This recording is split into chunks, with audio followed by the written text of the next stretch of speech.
closed book. My stepfather entered my room. What happened next took me by surprise, a true tale of betrayal. I believed it to be a mere oversight, one that would conclude swiftly, yet I was mistaken. That day marked the inception of what would evolve into the most intricate and taboo experiences of my existence. Even now, as I recount this tale, I can sense my hands quivering, for this is not merely a confession, it is a reckoning with my own inner turmoil, shame, and longing. Alfred, my mother's partner, embodies maturity, charisma, and an unwavering confidence that captivates those around him. He possessed a quiet authority that drew attention without the need for raised voices. He often remained silent within the confines of the home, yet his mere presence had the power to saturate any space. He was my mother's second husband, and our relationship had always been distant. He maintained a courteous demeanor, yet remained aloof, until that fateful day when everything transformed. My mother, Jennifer, was out with her companions as she often is. The house was bequeathed to Alfred and me. The evening was shrouded in a tranquil stillness, or so I believed it would be. I had withdrawn to my chamber to don a different attire. As I stood before the mirror, clad solely in my underwear, poised to don a dress, a subtle creak of the door interrupted the moment. "Emily, your door's open," Alfred murmured gently from the threshold. His voice carried a serene strength that startled me awake. As I turned my head, I caught his gaze fixed upon me. Time appeared to stand still. Uncertainty enveloped me, leaving me at a loss for direction. I remained still, leaving myself exposed. He lingered at the threshold, his hand poised on the door as if caught in a silent struggle between entering and retreating. His gaze held for a moment, stirring within me a tide of bewilderment and an indescribable sensation. My heart raced within my chest. In mere seconds, the world around me felt as though it had transformed entirely. "I'm sorry," he said at last, his gaze drifting away, though his tone lacked true contrition. It bore a trace of uncertainty, as if he questioned whether he genuinely felt remorse. He retreated, yet his essence lingered in the air, persisting even after the door clicked shut behind him. "It's fine," I whispered, my voice trembling just a bit, yet deep down I understood it was anything but fine. A transformation had taken root within me, and it demanded my attention. He departed, and I found myself solitary with my reflections, but his lingering gaze and the delicate tension in the atmosphere remained with me. That moment lingered in my thoughts, an indelible mark I couldn't erase. I believed it to be merely an error, a fleeting awkwardness, destined to dissipate, yet I was mistaken. Merely a few days later, the occurrence repeated itself, and this time it escalated even further. Until that moment, all could have been attributed to an uncomfortable blunder, a misaligned encounter, and I shared that sentiment. Yet, it soon became clear to me that this was only the beginning. That day marked the inception of a journey, and now I shall recount all that transpired from that moment forward. The following day, we were to partake in a wedding celebration. One of my mother's dearest friends was preparing to embark on the journey of marriage once more. My mother radiated her typical cheerfulness and enthusiasm, elegantly attired and fully prepared for the occasion. Jennifer had always been a person who reveled in the joy of life. I held a deep affection for my friends, yet my commitment to the concept of loyalty, in its more profound implications, was not as steadfast. Initially, I felt no excitement about attending, yet Alfred's presence at the wedding transformed the entire experience. Together, we made our way to the venue. Amidst the thrumming energy of the crowd, my gaze lingered on Alfred more often than was perhaps appropriate. Perhaps he had always possessed this striking handsomeness, this undeniable charisma, and I simply failed to recognize it until now. Bathed in the gentle illumination of the wedding lights, he exuded an air of confidence. His suit was impeccably tailored, each step he took radiating an air of effortless charm. Still, I endeavored to dispel the thoughts swirling in my mind. I chided myself for being absurd, Emily, yet my gaze continually drifted back to him. A lively dance track began to resonate through the air. My mother and Alfred found themselves at the heart of the dance floor, moving gracefully to the enchanting rhythm.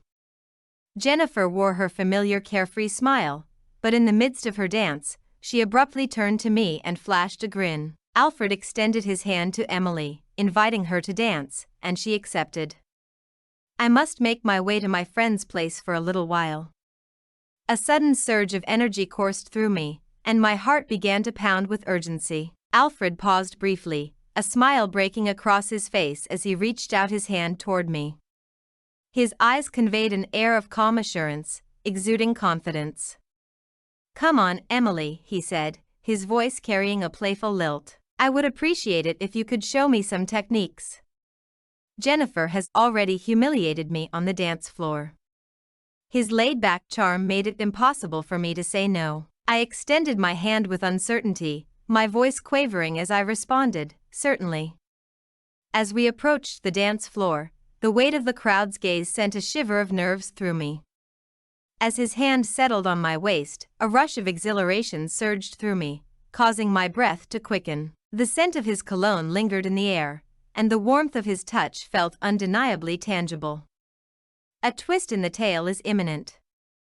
If this piques your interest, be sure to subscribe to my channel and activate notifications for more updates. Your support is invaluable. Please remember to leave a like and share your thoughts in the comments. As we twirled, Alfred's gaze remained fixed upon me. "Emily, I had no inkling you possessed such talent," he remarked, a warm smile gracing his lips. His voice held a unique allure that resonated profoundly within me. "Sharing a dance with you brings true delight." I averted my eyes, attempting to conceal the tumultuous emotions stirring within me. "I'm merely striving to give my all," I confessed, yet the quiver in my voice revealed my vulnerability.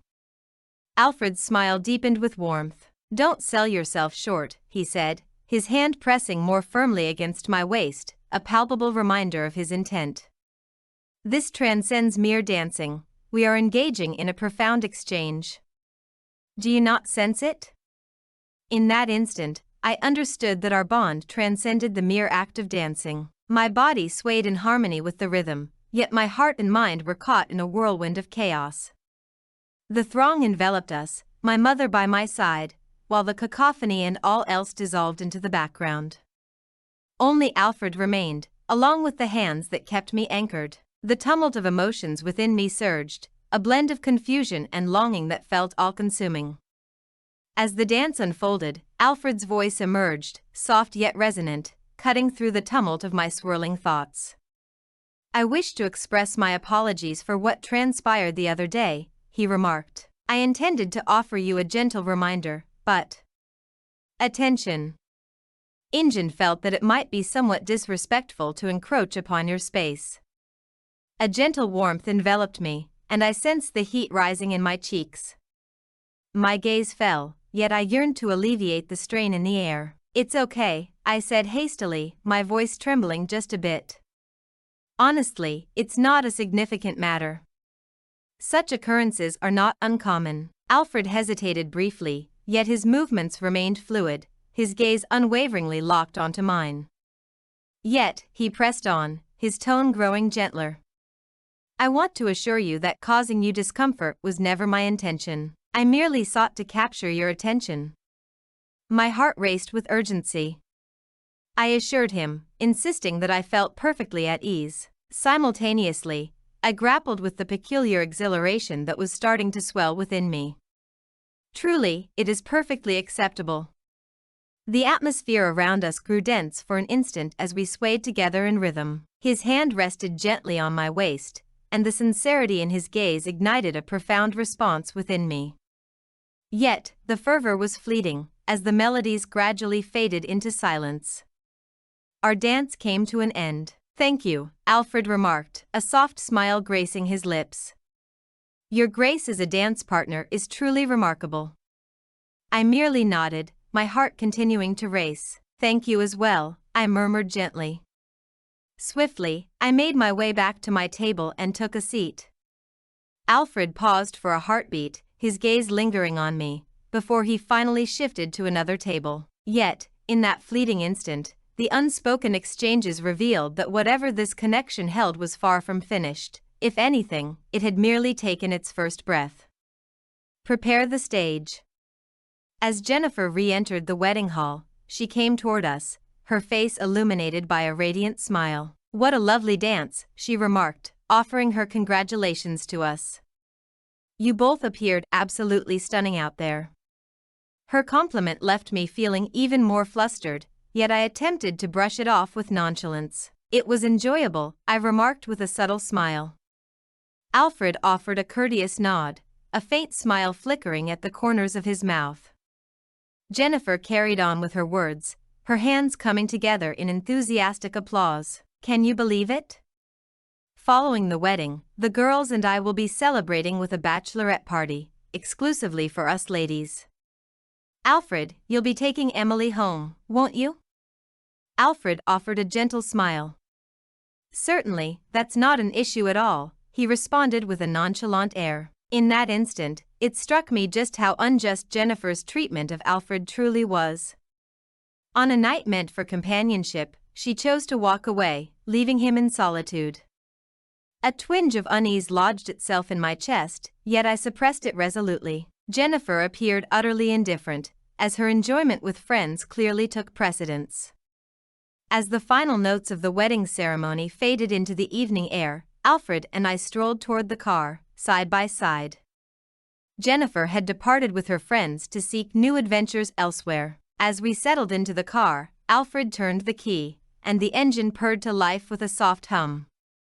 The stillness enveloping us throughout the journey felt almost palpable. I gazed out the window, resisting the urge to fill the silence with chatter. Yet, it was Alfred who ultimately shattered the stillness. "Jennifer, at times, she possesses varying priorities," he remarked, his gaze unwavering on the path before him. "Yet, I find myself astonished by her occasional lack of consideration. On evenings such as this, one might anticipate the comforting presence of a partner, wouldn't one?" The quality of his voice. Though I maintained a sense of calm and reflection, an undercurrent of disappointment lingered just beneath the surface. His words resonated profoundly within me. The image of someone such as Alfred, strong, charismatic, and composed, experiencing loneliness stirred something deep within me. I composed myself and replied, though my voice trembled just a bit. "Indeed, in moments such as these, a touch more thoughtfulness holds significant value." Alfred gave a subtle nod. "You're right," he said, his eyes unwavering as they remained fixed on the road ahead. "Yet, it seems that each relationship unfolds in its own unique way." In that instant, an unvoiced bond began to form between us. It was as though I could grasp and even sense his solitude. Simultaneously, I wrestled with the urge to contain my own feelings. That fleeting exchange appeared to pull me nearer to him, the connection between us deepening subtly yet intensely. Upon our arrival at home, Alfred swung the door open and beckoned me to enter. "Good night," he said, yet the pause in his voice revealed an unspoken reluctance to part ways just then. As I made my way to my room, I observed Alfred lingering by the doorway. An inexplicable compulsion halted my steps, compelling me to turn and confront him. "Alfred," I murmured, my voice scarcely rising above a whisper, "would you care to step inside? Perhaps we could engage in conversation for a bit." Though the longing in Alfred's eyes was unmistakable, he graciously turned down the offer. In the aftermath of the recent events, a palpable hesitation lingered within him. I had welcomed him in to demonstrate that I had moved beyond it, that it no longer held any significance. Yet, I found myself withdrawing to my room, endlessly replaying Jennifer's actions and Alfred's words in my thoughts. His loneliness enveloped me, its weight pressing down more heavily than I cared to acknowledge. Perched on the brink of my bed, I endeavored to soothe my racing mind, yet the cacophony of thoughts refused to subside. What was it that kept him occupying my thoughts so persistently? What was it about that moment that compelled me to replay the day he inadvertently entered my room over and over again? Time slipped away, and the silence in the house deepened. Jennifer had yet to make her return, leaving me in the dark about Alfred's actions. As I grappled with my swirling thoughts, the abrupt creak of my door swinging open sent a jolt through me, leaving me momentarily paralyzed. As I raised my gaze, there stood Alfred in the doorway. His eyes radiated a fierce determination, yet his expression betrayed an inner conflict. I sprang to my feet. "Alfred," I exclaimed, my voice betraying my astonishment, "what brings you here?" He shut the door softly, yet remained rooted at the threshold, hesitating to venture deeper into the room. Instead, he lingered in place, caught in a silent struggle with his own thoughts. "Emily," he started, his voice soft yet heavy with feeling, "you're right. Jennifer, she treats me unjustly. Yet this evening, I find myself indifferent to Jennifer's actions or inactions." He advanced a step, his eyes firmly meeting mine. "For some time, I have harbored feelings for you," he confessed, his voice unwavering yet tinged with uncertainty. "Particularly after that fateful day when I stumbled into your room uninvited. It lingers in my thoughts, refusing to fade away." The atmosphere felt as if it had been drained, leaving an eerie stillness in its wake. Words eluded me, and thoughts slipped away like shadows. Alfred pressed on, an air of determination surrounding him, to unburden himself completely, regardless of the repercussions. "Perhaps I will come to regret uttering these words, perhaps I am on the brink of a monumental error, yet I find myself unable to contain this any longer. Emily, you occupy my thoughts constantly." He halted, his gaze probing my expression for any sign of a response. It was evident that he could perceive the astonishment reflected in my gaze. He advanced another step, his voice becoming gentler. "Emily, you truly grasp my essence. Perhaps you are unaware, yet you perceive my presence. That is a feat that has always eluded Jennifer." My heart raced with such intensity, I feared it might explode. The gravity of the moment was suffocating. Though I longed to reply, the right words eluded me. The stillness that enveloped us was profound, laden with the myriad of unsaid feelings we dared not confront. Alfred finally averted his gaze, letting it drift down to the floor. He let out a heavy sigh and swallowed with difficulty. "I'm sorry, Emily," he murmured, his voice soft and nearly delicate. "I regret having uttered any of these words. I ought to take my leave." He averted his gaze and began to stride toward the door. His steps were measured, yet it was evident that each one bore a weight. As he extended his hand toward the doorknob, I observed the subtle rise and fall of his shoulders, a deep breath punctuating the moment. In that moment, a profound change stirred within me. All my fears and confusion dissipated, giving way to a newfound boldness I never realized resided within me. I found myself unable to let him go. "Alfred," I called, my voice a hushed murmur yet resonant enough to envelop the space. He came to a halt. Gradually, he pivoted to face me, our gazes locking in an unspoken exchange. Within them churned a tempest, a fierce struggle of remorse and desire unfolding in the shadows of their souls. In that fleeting instant, we remained perfectly still. With hands that quivered, I eased the straps of my dress from my shoulders, allowing it to cascade to the floor. The soft glow in the room highlighted the exposed skin of my shoulders, while the cool air gently caressed my body. Alfred's gaze bore into me, intense and unyielding. His gaze was fixed on me, an unyielding presence that held me captive, and I found myself unable to tear my eyes from his watchful stare. "I have not forgotten either, Alfred," I declared, my voice quivering, yet the resolve within me was potent enough to eclipse it. "On that fateful day, when you stepped into my room, the world as I knew it transformed completely. Since that moment, I've endeavored to stifle these emotions, yet I find it impossible, for I too hold feelings for you. Perhaps I have for quite some time." As the words spilled forth, my heart raced with such intensity, I feared it might burst from my chest. Alfred fell silent for a moment, his gaze locked onto mine, as if he were attempting to unravel the meaning of my words. Yet within those eyes, I discerned the same magnetic draw, the same irrefutable bond that had been stirring within me. "Tonight," I declared, inhaling deeply to steady myself, "I refuse to battle these emotions any longer. I'm uncertain about the morality of it all, but this is the truth of my emotions, Alfred." He moved nearer, his fingers softly caressing my cheek. His touch was gentle yet intentional, as though he feared shattering the fragile beauty of the moment. As our gazes intertwined, it seemed as though the distance that separated us was merely a figment of imagination. Gently, he bent closer, and our lips finally connected. That initial kiss released a torrent of emotions and long-suppressed desires we had both kept at bay for far too long.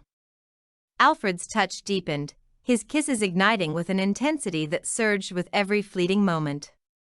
The idea of retreating, of halting, never once flickered in my consciousness. I found myself utterly immersed in the experience. With deliberate caution, I retreated until the familiar edge of the bed pressed against my legs, and then I surrendered to gravity, allowing myself to collapse onto its surface. Alfred's hands glided to the buttons of his shirt, methodically unfastening them, one by one. Each movement was intentional, as though he sought to relish this moment, to prolong its existence. As he finally cast aside his shirt, an air of confidence and authority enveloped the room, asserting his presence in a way that was impossible to ignore. He advanced another step in my direction, his eyes locked onto mine with unwavering intensity. After arranging his clothes meticulously at the edge of the bed, he leaned in gradually, until the only thing separating us was the palpable electricity in the air. The atmosphere surrounding us brimmed solely with fervor and longing. In that instant, time appeared to freeze. It was just the two of us, enveloped in the singularity of the moment. He leaned over me, and in that moment, we embraced a profound connection, yielding to one another entirely. The experience was profoundly moving. A profound warmth stirred within me, something vast and enveloping. This experience was unlike anything I had ever encountered before. As I gazed upon Alfred, his broad shoulders and muscular physique were unmistakable. I shut my eyes and lifted my hands skyward, pressing them resolutely against the pillow, attempting to mirror the graceful motions of Alfred's form. In that instant, my body tightened with intensity. Alfred turned his gaze toward me and remarked, "You are truly special." I have always been aware of that. I have gained a clearer understanding now. He gasped for air. "Indeed, you are, Alfred," I remarked, a warmth blossoming within me. All sensations seemed to drift in a surreal haze.